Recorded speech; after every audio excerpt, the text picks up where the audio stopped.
Here's the text I got from my manager the day I got laid off. Hey, Justin, I just caught up with leadership.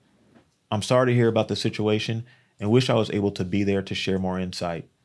In this time of transition, I would love to be a resource for anything you need from myself or my network. I really enjoyed our time together and think very highly of your skills, experience, and you as a person. Now I'll get to what led up to this happening, but it made me so sick to my stomach that I can no longer bear the thought of working for corporate America. So now this is how I'm trying to make a living. Hey everybody, welcome back to my YouTube channel. My name is Justin, and in today's video, we're going to be going...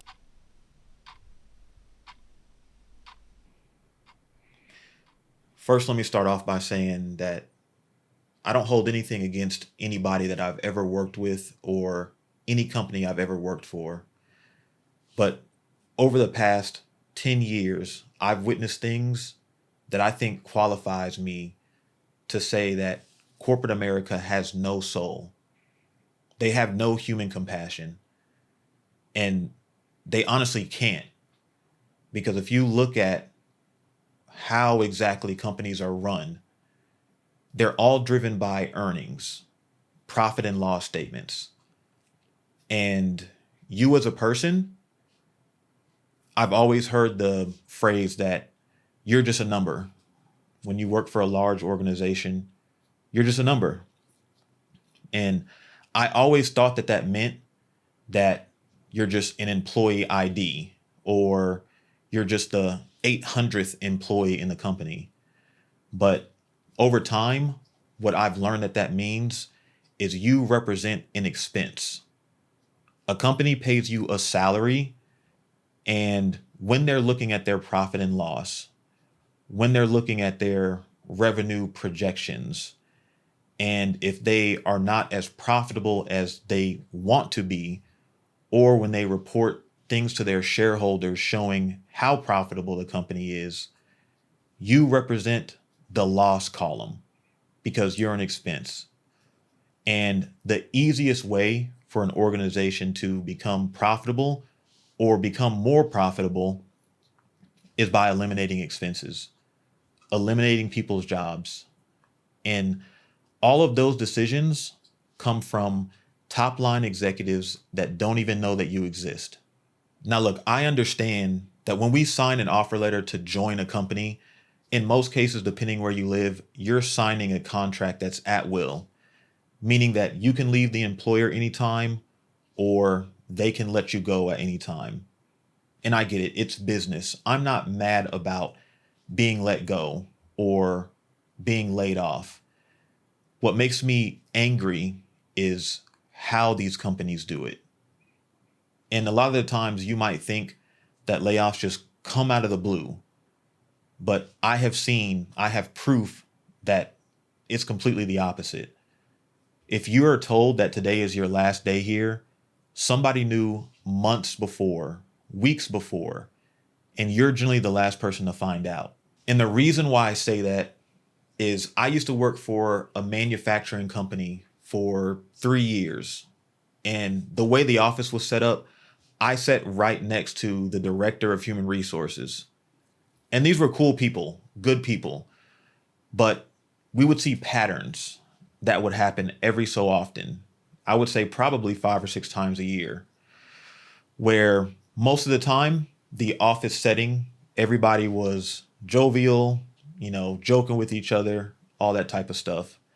But there would come times where there were weeks where the human resources director and some of his representatives just were not as talkative. It was almost like there was a dark cloud over that whole department. And while that would go on, we would also notice that they were spending pretty much all day in the conference room in meetings back to back to back. And every so often we would see them going back and forth, pulling employee files. And every time we would walk past that conference room, we would see that stack getting taller and taller. And then eventually, sometimes days later, sometimes weeks later, they would start calling employees into the conference room and letting them go one by one.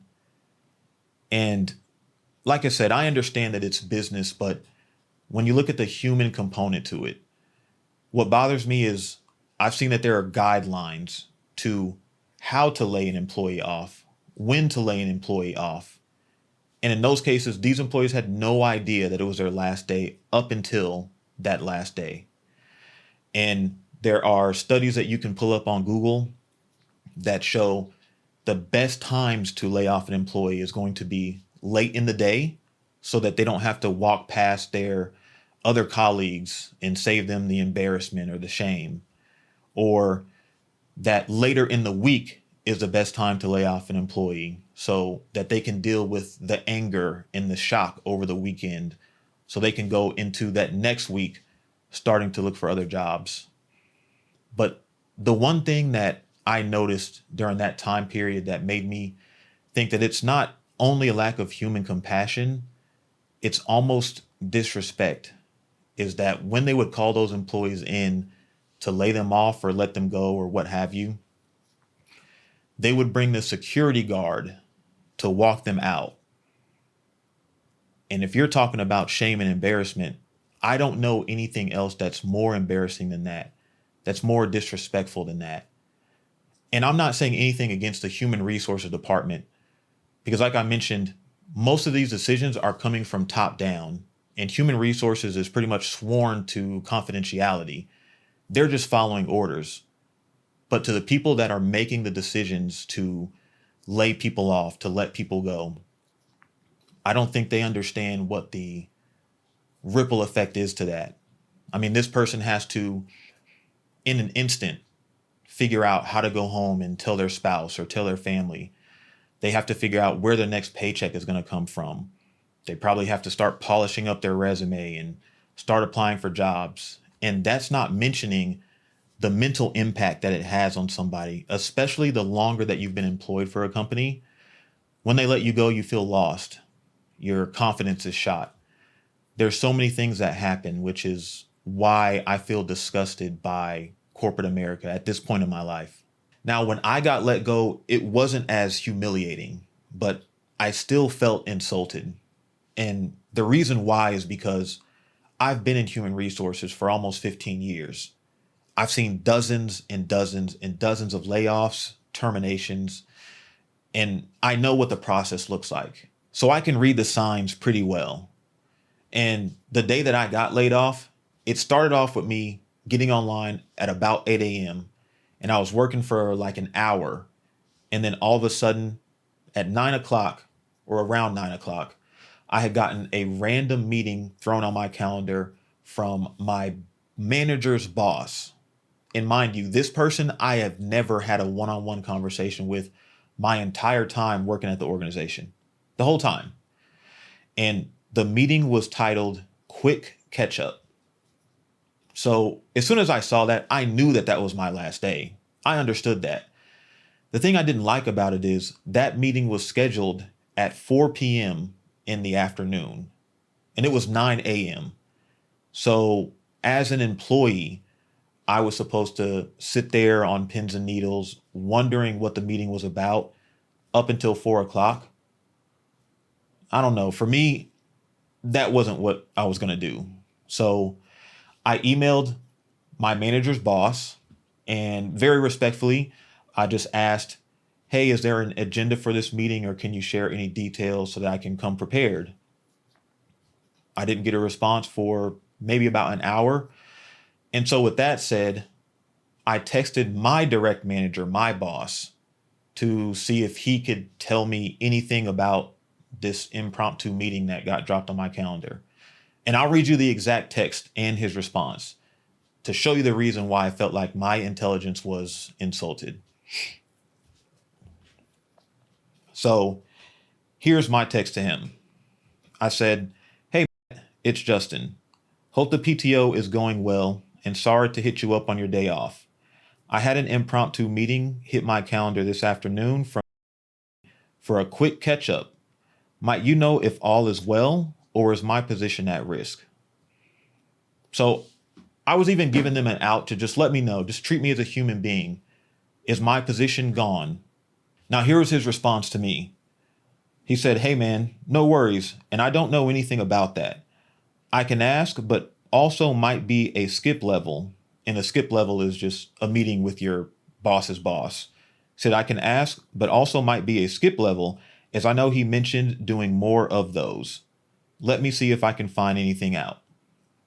Now, with all this, I'm not implying that my manager indefinitely knew that I was getting laid off that day. But I feel like, based on my experience, it is very seldom that a manager does not know that their employee is about to get let go. And so I don't know. This is very personal. I'm not sure if you'd be open to sharing your stories about it in the comment section, but I would be curious to hear if anybody has had similar experiences or have ever been laid off or let go in a similar type of fashion. Now, ironically enough, what happened shortly after that is that my manager's boss emailed me back and said, "Hey, are you available now?" And so the meeting that was originally scheduled to happen at 4 p.m. got moved and was going to be happening in 10 minutes. And as soon as I got on the call, I saw him and I saw one of the HR representatives. And I already knew what it was going to be. So I was really just ready to wrap it up and call it a day. Now, I want to make it clear that I don't have any ill will against anybody who was involved in the process of me getting let go. It's really the corporate structure that I have problems with. Now, the reason I'm sharing my story is not to complain, but to give fair warning to people who might be working for large corporations that no matter if you've been working for that company for 20 minutes or 20 years, and no matter if you are an associate at the floor level of a company or a VP, you are dispensable. There's really no way around it because everything is driven by profitability. And on a P&L sheet or a balance sheet, you represent an expense. And if things are not looking good for shareholders of that company that they report their earnings to, your job is at risk. And it doesn't matter how dedicated you are. It doesn't matter if you're a top performer. It doesn't even matter if you've built good relationships with the people that you work for or leadership. At the end of the day, you're dispensable. So I know, at least for me, I've reflected on this and I'm not built to continue this pattern of giving my all to a company, being loyal, working nights and weekends, sacrificing all my time to work on projects and reports and all that type of stuff, to just have everything that I did erased and have to start all over again. And so I really started looking at different ways that I could avoid being in that position ever again. And what it comes down to, and what I personally believe, is that we should start looking for ways that we can build self-generated income. And that's where YouTube came into play for me. See, I started my YouTube channel 2 years ago, and the original idea that I had for my channel is nothing like what it is today. I was just going to be playing video games and uploading my gameplay, and that's what it was going to be. But I started seeing that people kept using the phrase creator economy. And the creator economy is describing anyone who uploads content, whether it's on YouTube or Instagram or TikTok, and gets paid for that content. And one of the stats that stuck out to me was that Goldman Sachs reviewed and analyzed the creator economy and forecasted that it was going to double in size to be worth over $500 billion by 2027. And another stat that stuck out to me, and this is more specific to YouTube. Now, obviously, Google owns YouTube, and YouTube is the second largest search engine in the world.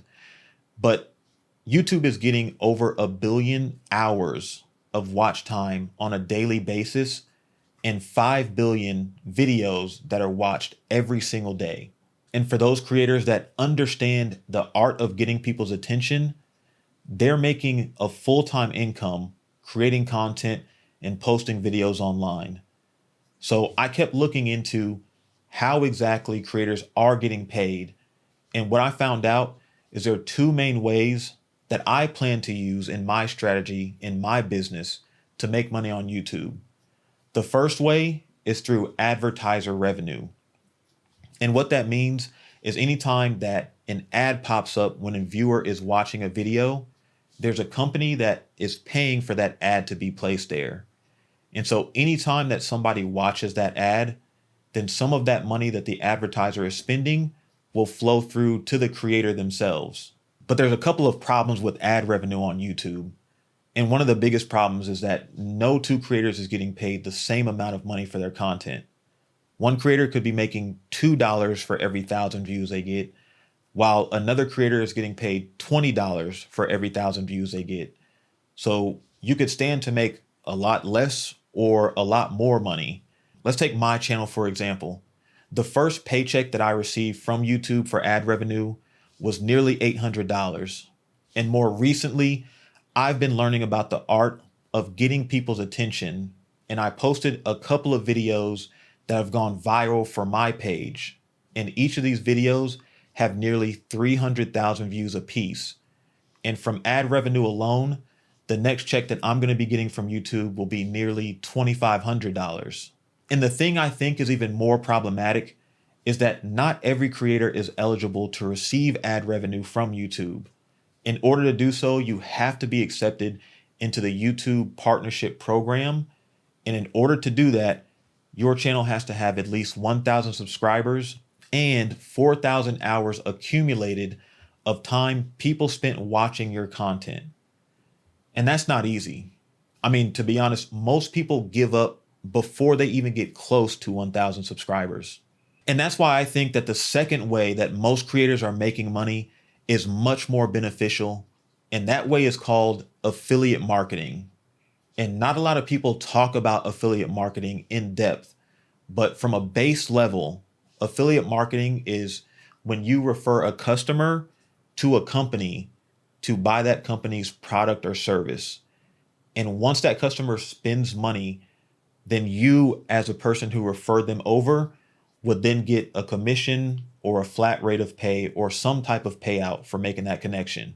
And it's a very simple process. I mean, all you have to do is go online and apply to become an affiliate at a place like Amazon or Walmart or Target. And in exchange, they will give you a referral link.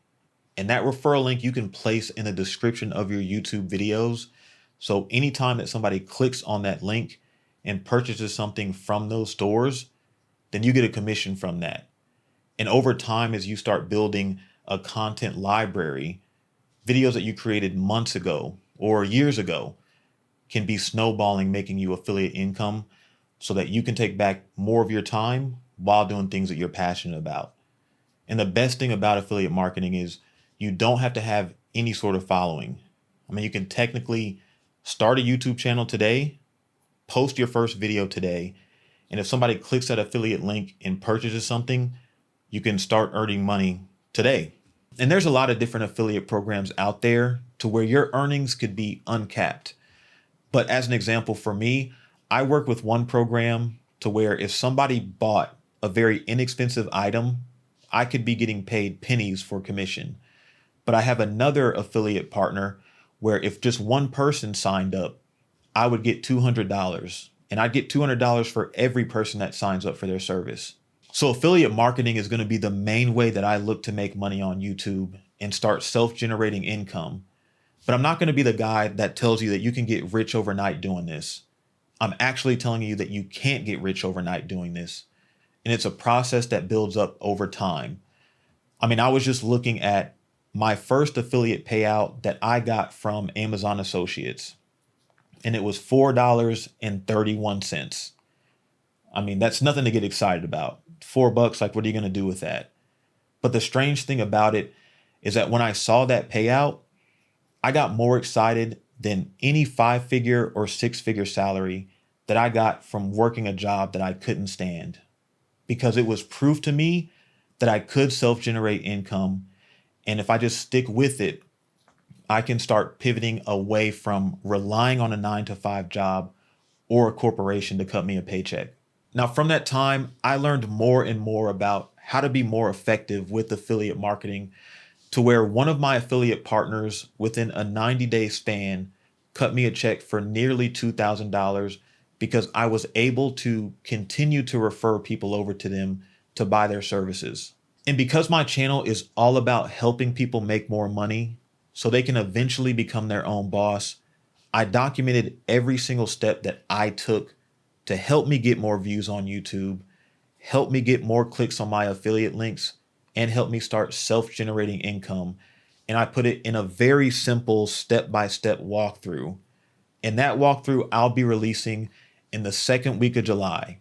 So if you're interested in starting to build a form of self-generated income so that eventually you can start to work for yourself full time, I'd encourage you to click the link in the top of the description below to join the wait list, which is completely free to sign up. And if you sign up for the waiting list for this walkthrough, you'll be able to get exclusive deals. And one of the main ones being, I'll be selecting a group of people from the wait list where I'll sit down with you to get to know you better, have a one-on-one conversation about what your goals are, and start putting together a strategy for YouTube and affiliate marketing so you can start making money fast. You'll also receive free lifetime access to my Discord community, where you'll be surrounded by a group of like-minded people who are pressing toward the same goal to ultimately help all of us get there faster.